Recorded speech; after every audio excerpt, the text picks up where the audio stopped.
कल्पना कीजिए एक ऐसी नगरी जहां सोने चांदी की सड़कें थीं, अद्भुत महल और विशाल जलपथ। एक ऐसा शहर जो भगवान श्री कृष्ण की महिमा का प्रतीक था।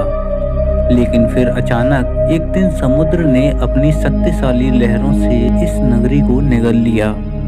क्यों डूबी द्वारका? क्या यह प्राकृतिक आपदा थी या इसके पीछे है कोई अलौकिक रहस्य? आज हम आपको ले चलेंगे इस अद्भुत द्वारका नगरी के सफर पर, जिसे समुद्र की गोद में खोई हुई नगरी कहा जाता है। द्वारका का नाम सुनते ही एक दिव्य नगरी की छवि हमारे आंखों के सामने उभरती है।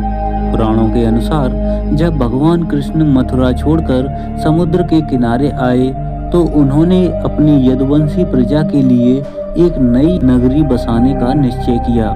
इस काम में उन्होंने देव शिल्पी विश्वकर्मा की मदद ली।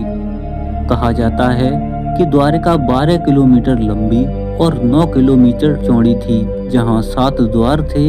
हर द्वार के पीछे छिपी थी एक कहानी, एक रहस्य। लेकिन ये नगरी सिर्फ दिव्य ही नहीं, तकनीकी दृष्टि से भी अद्वितीय थी।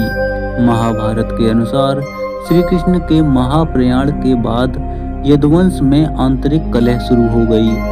एक दिन ऋषियों के श्राप के कारण इस वंश में विनाशकारी युद्ध छिड़ गया। यदुवंशी आपस में ही लड़कर खत्म हो गए। इसके बाद समुद्र ने अपने जल को बढ़ाना शुरू किया।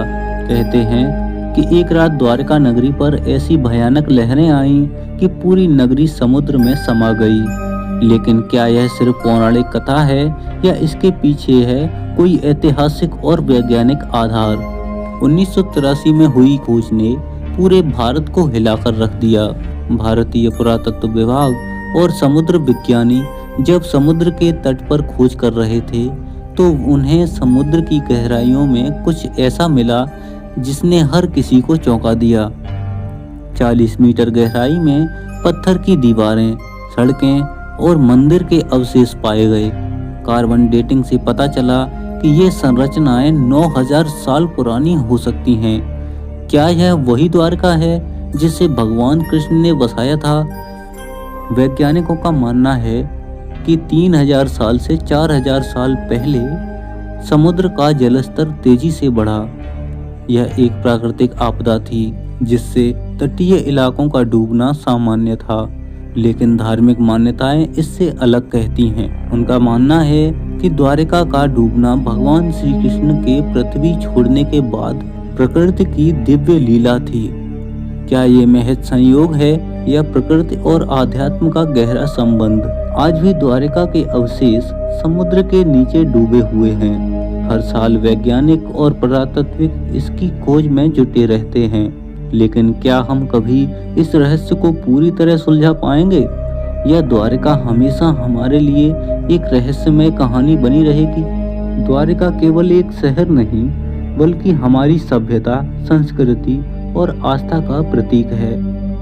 इसके डूबने की कहानी में छिपे हैं वो सबक जो आज भी प्रासंगिक हैं। तो क्या द्वारका का रहस्य कभी पूरी तरह उजागर होगा?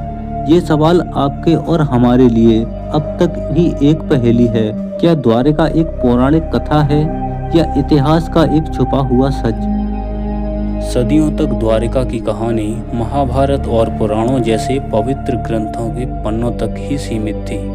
हालांकि निर्णायक मोड़ 20वीं सदी में आया, जब समुद्री पुरातत्वविदों और इतिहासकारों ने इस संभावना की जांच शुरू की कि इस पौराणिक शहर का आधार वास्तविकता में हो सकता है। प्रख्यात भारतीय पुरातत्वविद डॉक्टर शिकारीपुरा रंगनाथ राव द्वारका की कहानी से इतने प्रभावित हुए कि उन्होंने इस पौराणिक शहर के रहस्यों को जानने के लिए अपना जीवन समर्पित कर दिया। उनकी खोज कच्छ की एक खाड़ी के सामने एक द्वीप बेट द्वारका शहर में शुरू हुई, जिसने उल्लेखनीय खोजों की एक श्रृंखला के लिए मंच तैयार किया। बेट द्वारका, जिसे शुरू में पौराणिक द्वारका का स्थल माना जाता था, उसने इसकी सतह के नीचे दबी इतिहास की अविश्वसनीय परतों को उजागर किया। डॉक्टर राव की खुदाई में ऐसे सबूत मिले जो बताते हैं कि शहर की नींव हजारों साल पुरानी थी।